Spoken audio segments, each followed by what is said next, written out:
All right. Hi. First of all, ladies, thank you for taking the time to talk with me today. I really, really enjoyed this short. Um, it. I have a son who is grown. He's 20, and this really kind of got me in the field.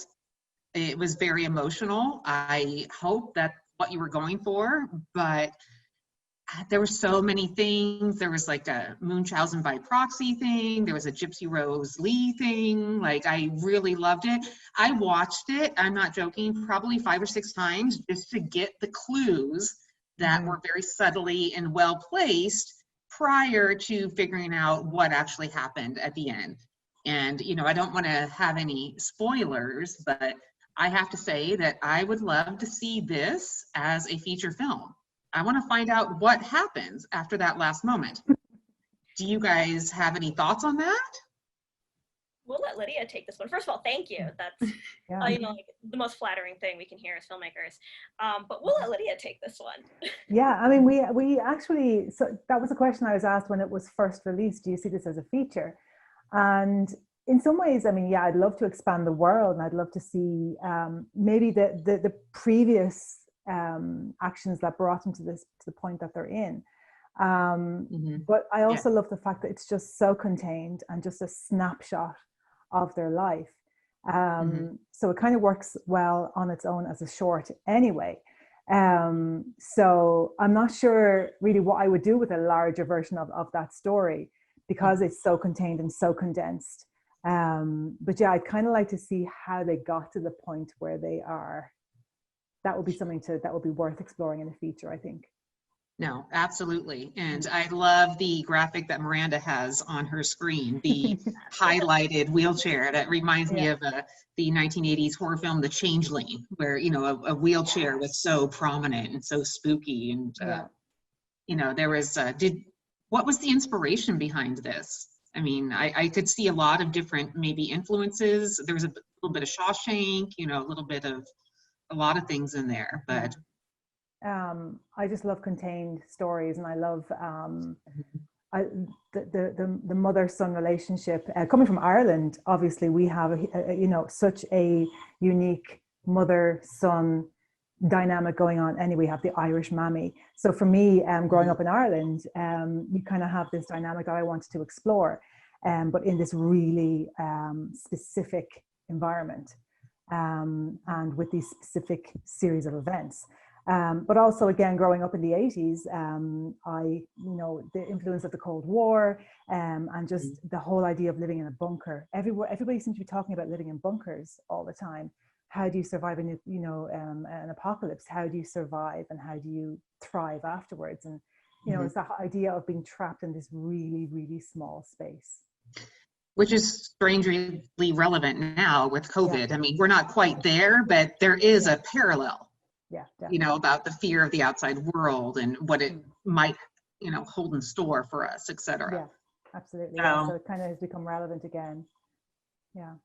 So I love the idea of this entire series that is written and produced and directed by women who are interested in horror.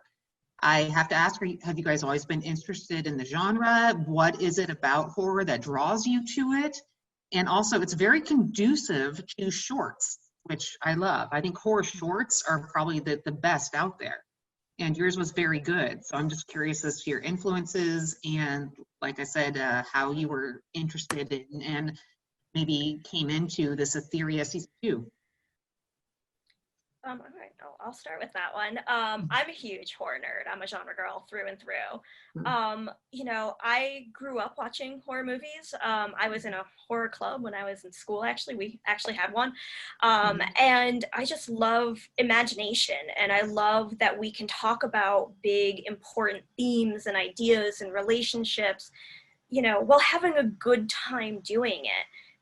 It's fun and exciting, and and making it is also really fun, because where else do we get to play with blood and weapons and special effects, and and it's also one of the few genres where particularly like women and other unrepresented people really have agency.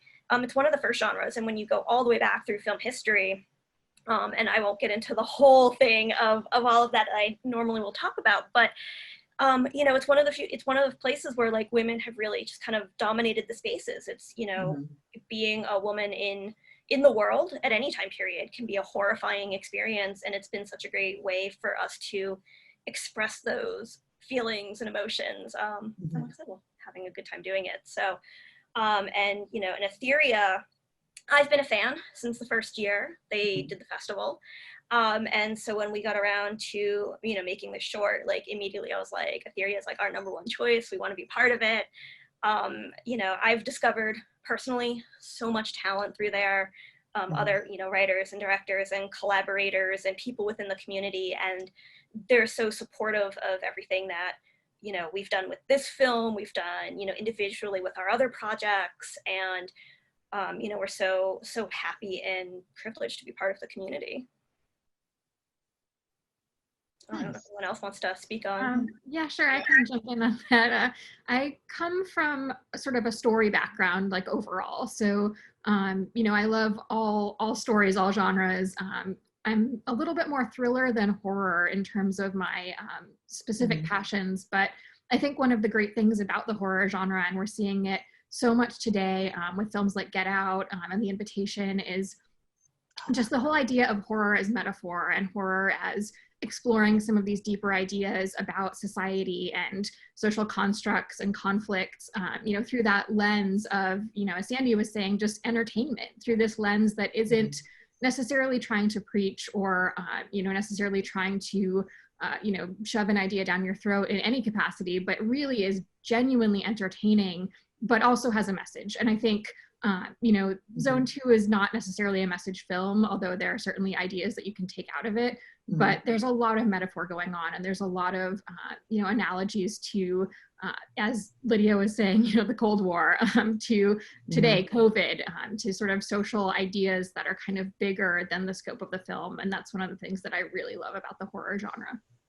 Right, absolutely. And I feel like as women, like we have come a long ways in the horror genre. Like once upon a time, I think we were just victims, quote unquote, like running through a forest and breaking a heel or running upstairs when we should be going out the front door. But now, I mean, we're quite dominant in the genre, like as directors, as actresses, as producers, as writers.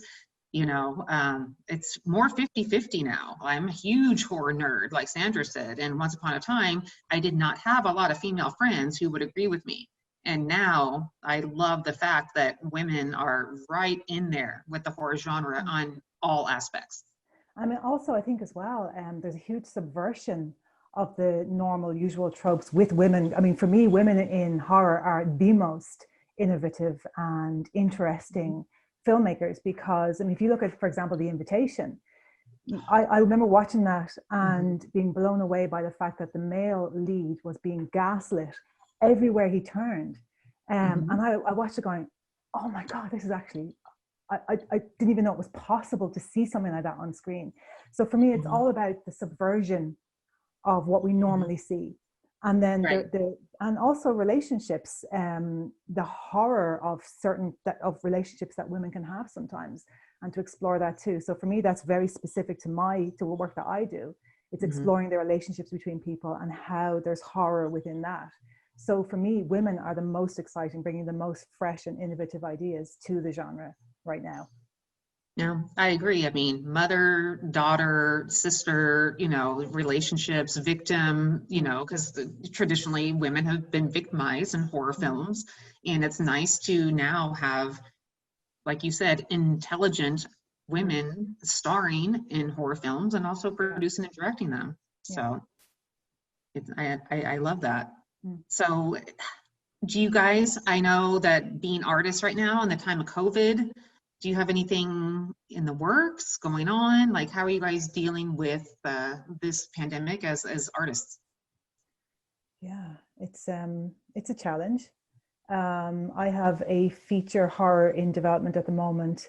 And it's kind of lucky that it hit the timeline, because we're just developing the script right now. It's another contained horror. It's a feature. And again, it's about a relationship that's breaking down. and set in the car. So we're just basically developing this this story right now, hoping to shoot whenever whenever COVID is over, I suppose. Yeah, so that's what I'm working on right now. So I've never been busier developing stories and connecting with producers. I think just the fact that everyone's kind of stuck at home, there's an awful lot of communication going on. So it's really helping to connect people with things. So I've got a couple of projects on the go. Right. It's what you guys have to do. Yeah. Oh, absolutely. Like Lydia said, like I've been oddly busier than ever. I was fortunate enough, I shot a feature right before COVID. And so we've been in post-production, throughout, and really fortunate that we were already working remotely. So it actually didn't interrupt our workflow at all, which was really lucky, actually. And so now we're in the distribution side of things with it. It's called Student Body.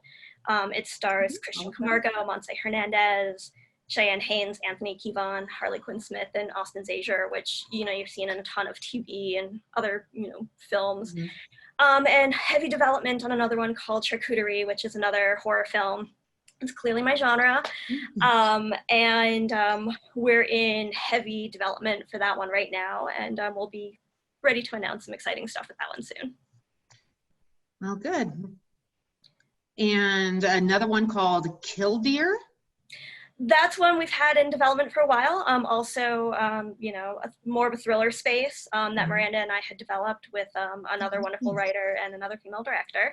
That one has also been in development for a while. It's been a little bit more challenging, that one in particular for COVID, just because it has some really big setups where some of the other ones are a little bit more friendly to be able to shoot in a more reasonable amount of time. I mean, who knows how long we're going to be in COVID, and priority is safety for our cast and crew always. And so those will, those are some of the biggest factors we have right now. But development has been really big for myself. And I'm not sure for, Miranda, I'm sure for you too. Yeah, it's been very development heavy. I've gotten a lot of scripts across my desk. I've been writing a bit myself, and then actually, it's kind of funny, this week has been very exciting. I know Ratched just came out on Netflix, which is the new Ryan Murphy show, and I was fortunate enough to shadow one of the directors on the finale of that last year. So Awesome. It was very, very exciting. Great show. I highly recommend, but definitely got some horror vibes going on there. So if you're an American Horror Story fan, that's definitely a show for you. Fantastic. Yeah, I've been waiting to check that out, so I'm looking forward to that. I loved the original One Flew Over the Cuckoo's Nest, so that's, this origin story is going to be interesting. But that's great that you were able to be a part of that. And like I said, this was a great short. I love horror shorts because, like you said, you compile so much into them. And then ones that are well done, like yours, I want to find out, like you said, what happened before? How did they get into the situation? What happens afterwards? And then, I think about it. And I think that's what a horror short is supposed to do. So, like I said, I wish you ladies all the best. I hope that everything works out for you moving forward. And I hope to see more of you in the future. Thank you. More of your work. Definitely will. So it was really nice speaking to all of you. Thank you. Well, Thanks for your so much time. for joining us.